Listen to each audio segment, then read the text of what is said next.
Kagulat World. Nasa bingit na sana ng tagumpay si Alex Ala. Sa quarterfinal match ng W40 Palma del Rio sa Spain, nakaharap niya ang veteranang Russian at number 3 seed ng torneo si Valeria Savinik. Ang laro na ito ay isang crucial na pagsubok sa pag-akyat ni Ala sa WTA rankings. Isang pagkakataon na patunayan niyang hindi lang siya future, kundi present na ng world tennis. Nagsimula siya ng nagliliyab. Ang lahat ng Pinoy na nanonood ay naramdaman ng pag-asa dahil mabilis niyang sinakyan ng momentum, nagpapakita ng kanyang agresibong laro at pinali niya agad ang Russian. Sa isang iglap, kontrolado niya ang first set, hawak ang komportableng 4-1 lead. Parang isang statement na gustong iparating ni Ala sa buong Russia at sa tennis world, walang takot ang Pilipinas sa veteranong kalidad. Dito pumasok ang pinakamalaking conflict. Sa halip na tuluyang durugin ang kalaban at kunin ang set, nagbago ang ihip ng hangin at nagdulot ito ng matinding kaba. Ang 4-1 lead ay hindi lang nag-evaporate. Ito ay gumuho ng buo. Ang 32 anyos na si Savinik, na may karanasan at tenacity ng isang dating top 100 player, ay biglang nagpakita ng kasanayan sa pag-handle ng pressure. Si Ella, ang teenager na may matinding power, ay biglang nagkaroon ng sunod-sunod na pagkakamali. Ang mga breakpoint opportunities na sana ay nagbigay sa kanya ng 5-1 lead at tuluyang sumira sa moral ni Savinik ay sunod-sunod na na-save ng Russian. Ang kinalabasan? 5 magkakasunod na games ang nakuha ni Savinik. Mula 4-1, biglang naging 4-6 ang set. Ang buong Pilipinas ay ginulat, pero hindi sa tagumpay, kundi sa masakit na paraan ng pagkatalo sa first set. Ang istatistika ay malinaw. Ala only converted 2 out of 10 breakpoints, habang si Savinik ay 5 out of 11. Ibig sabihin, mas maraming chances si Ala, pero ang veteran savvy ni Savinik ang pumigil sa kanyang isara ang pintuan. Sa second set, hindi na nakabalik si Ala. Ang mental block mula sa pagbagsak ng first set ay nagdala sa kanya sa isang 2-6 na pagkatalo. Ang kuwento na ito ay hindi tungkol sa simpleng pagbagsak. Ito ay tungkol sa heartbreak na makita ang pangarap na malapit na sanang makuha, pero biglang inagaw ng karanasan. Ano ang kulang kay Ila? Lakas o veteran wisdom? At handa ba ang buong Pilipinas sa matinding sakripisyo na kailangan niya para tuluyang makamit ang Grand Slam goals? Ang laban ni Alex Ala sa quarterfinal ng W40 Palma del Rio ay hindi lang isang karaniwang tennis match. Ito ay isang litmus test para sa kanyang maturity at kakayahan na makipagsabayan sa mga mas veteranong manlalaro sa WTA Tour. Sa kabilang net, naroon si Valeria Savinik, ang Russian veteran na may masusing discard at ang number 3 seed ng tournament. Alam ni Ala na kailangan niyang magsimula ng agresibo para hindi makita ng kalaban ang kanyang youth at inexperience. At yun mismo ang ginawa niya. Ang simula ng first set ay puro dominasyon ng Pinay ace. Nagpakita siya ng power at precision na hindi kayang tapatan ni Savinik sa unang bahagi ng set. Mabilis niyang nakuha ang isang critical na break at pinalaki ang kanyang kalamangan sa komportableng 4-1. Sa puntong iyon, parang inihahanda ng buong Pilipinas ang sarili para sa selebrasyon. Ang mga headlines ay nakahanda na: Ila Rex Russian veteran, Pinay ace, semifinals bound.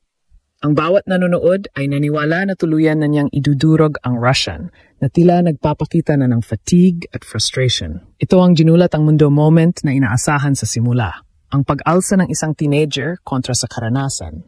Ngunit dito pumasok ang pinakamalaking conflict ng laro. Isang matinding aral na kailangang matutunan ni Ala para sa kanyang pag-akyat.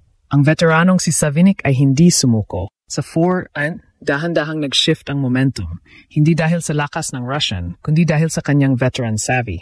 Ang kakayahang manatili sa laban, maghintay sa pagkakamali, at patayin ang momentum ng kalaban sa mga critical na sandali.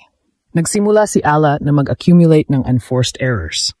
Ang mga shots na noong una ay pumapasok, ngayon ay unti-unti nang lumalabas sa linya. Ang masakit na katotohanan ay nakita sa breakpoints. Mayroon si Ala ng mga pagkakataon para maging 5-1 o 5 na sana'y tuluyang nagbigay ng mental edge sa kanya. Pero sa bawat pinatay ni Savinik ang pangarap. Ang Russian, gamit ang kanyang karanasan, ay nag-serve ng mas matindi o nagpilit ng mahabang rallies nagdulot ng pagkakamali kay Ala. Isa-isa, nakuha ni Savinik ang mga games. 4-2, 4-3, 4-4. Ang kaba na noong una ay nasa Russian ay lumipat sa panig ng Pilipinas. Ang 4-1 lead ay biglang naging 4-6 na pagkatalo sa first set. 5 magkakasunod na games ang nawala.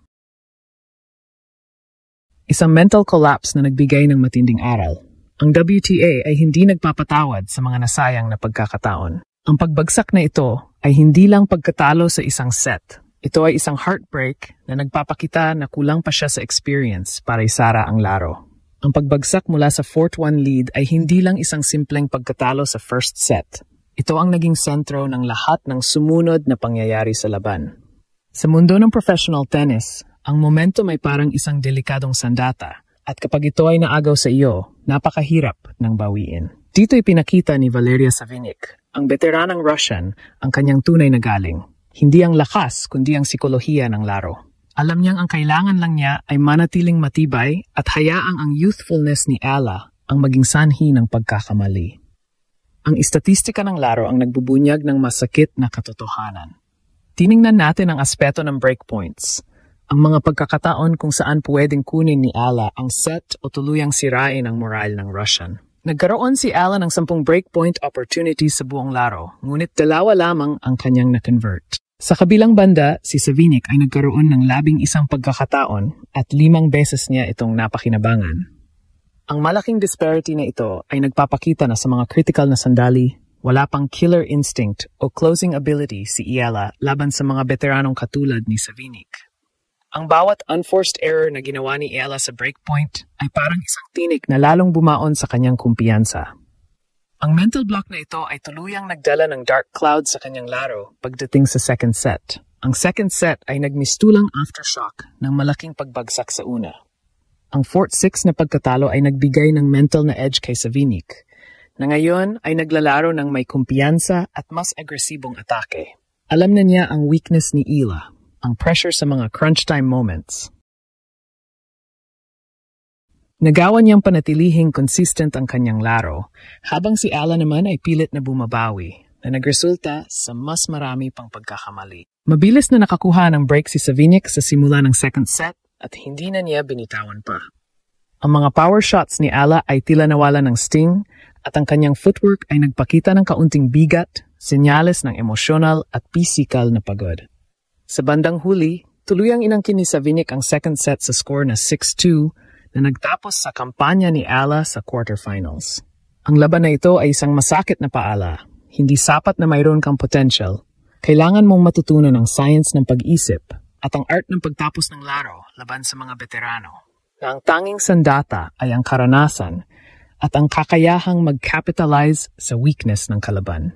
Ang pagbagsak na ito ay isang heartbreak na sana'y maging gasolina para sa kanyang future Grand Slam dreams.